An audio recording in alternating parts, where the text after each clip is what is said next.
दोस्तों आज की ये वीडियो आपको हर समस्या में लड़ना सिखाएगी। पर दोस्तों लास्ट तक बने रहना, तभी आपको कहानी समझ में आएगी, तभी आपको इसकी शिक्षा समझ में आएगी कि इस कहानी से हमें क्या सीखने को मिला है। तो हमारे चैनल को सब्सक्राइब कर देना और लास्ट तक बने रहना। महाभारत काल की बात है। एक बार कृष्ण और बलराम किसी जंगल से गुजर रहे थे। चलते चलते काफ़ी समय बीत गया। अब सूरज भी लगभग डूबने वाला ही था। अंधेरे में आगे बढ़ना संभव नहीं था, इसलिए कृष्ण बोले, बलराम हम ऐसा करते हैं कि अब सुबह होने तक यही ठहर जाते हैं और भोर होते ही हम अपने गंतव्य की ओर बढ़ चलेंगे। बलराम बोले, पर इस घने जंगल में हमें खतरा हो सकता है, यहाँ सोना उचित नहीं होगा, हमें जाग कर ही रात बितानी होगी। अच्छा हम ऐसा करते हैं कि पहले मैं सोता हूँ, तब तुम पहरा देते रहो, फिर जैसे तुम्हें नींद आए तुम मुझे जगा देना, तब मैं पहरा दूंगा और तुम सो जाना। कृष्ण भगवान ने ये ऐसा सुझाव दिया। बलराम तैयार हो गए। कुछ ही पलों में कृष्ण गहरी नींद में चले गए। तभी बलराम को एक भयानक आकृति उनकी ओर आती हुई दिखाई दी। वो कोई राक्षस था। राक्षस उन्हें देखते ही जोर से चीखा। बलराम बुरी तरह से डर गए। इस घटना का एक विचित्र असर ये हुआ कि भय के कारण बलराम का आकार कुछ छोटा हो गया और राक्षस और विशाल हो गया। तो दोस्तों ये कहानी में भय एक समस्या से जो लगने वाला जो डर है ना, वो बताया गया है। इसलिए समस्या से डरो मत, हो उसे पेश करो। उसके बाद राक्षस एक बार और चीखा और पुनः बलराम डर के कांप उठे। अब बलराम और भी सिकुड़ गए और राक्षस पहले से बड़ा हो गया, अर्थात बलराम डरे तो समस्या और बड़ी हो गई। राक्षस धीरे धीरे बलराम की ओर बढ़ने लगा। बलराम पहले से ही भयभीत थे और उसे विशालकाय राक्षस को अपनी ओर आता देखकर जोर से चीख पड़े, कृष्णा, और चीखते ही वही मूर्छित होकर गिर पड़े। बलराम की आवाज़ सुनकर कृष्ण उठे।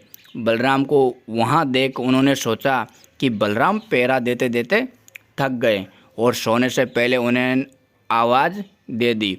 अब कृष्ण पहरा देने लग गए। कुछ देर बाद वही राक्षस उनके सामने आया और ज़ोर से चीखा।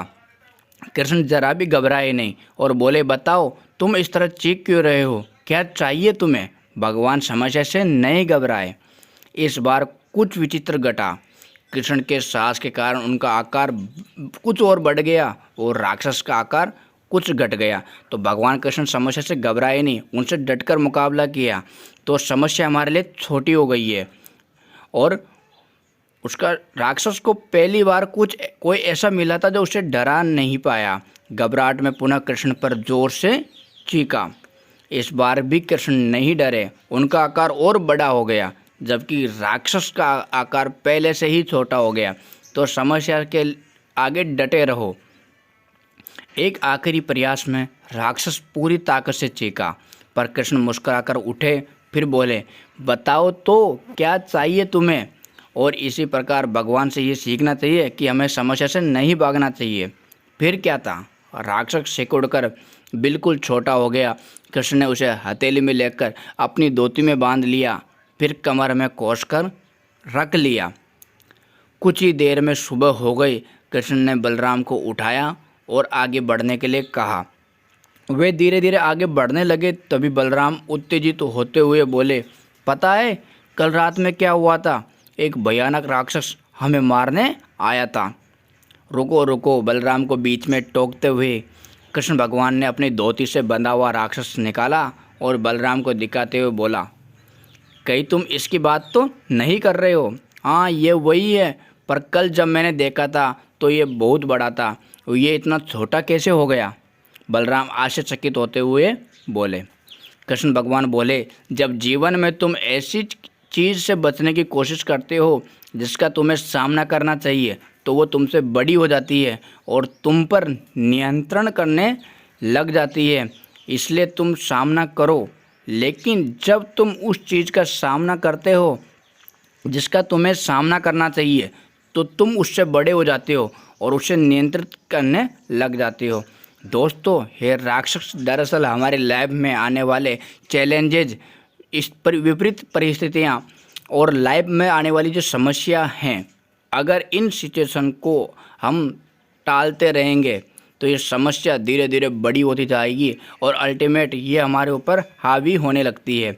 अगर इनका सामना करते हैं तो साहस के साथ इनको पेश करते हैं, इनका सामना करते हैं, तो यही समस्याएं धीरे धीरे हमारे लिए छोटी होती चली जाती है और अंततः हम उन पर काबू पा लेते हैं। जब कभी भी लाइफ में समस्या आए तो उनका सामना आपको करना ही चाहिए, उसको अवॉइड मत करो। जिससे सामना करना है उसका सामना करे, उससे बचने की कोशिश मत करो। जब आप ऐसा करेंगे तो देखते देखते समस्या इतनी छोटी हो जाएगी कि आप आराम से उन पर नियंत्रण कर सकेंगे और उन्हें हमेशा हमेशा के लिए ख़त्म कर सकेंगे। और इस बात पर हमारे चैनल को सब्सक्राइब कर दो। जय हिंद।